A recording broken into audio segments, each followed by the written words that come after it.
Hi! In front of me is Huawei MatePad SE, and today I would like to show you how you can manage adaptive brightness on this tablet.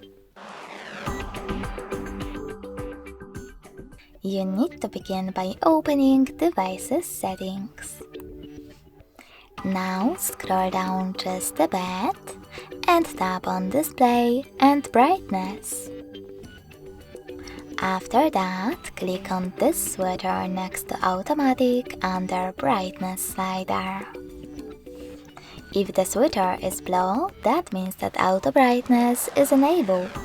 You can always disable it by clicking on the same one again.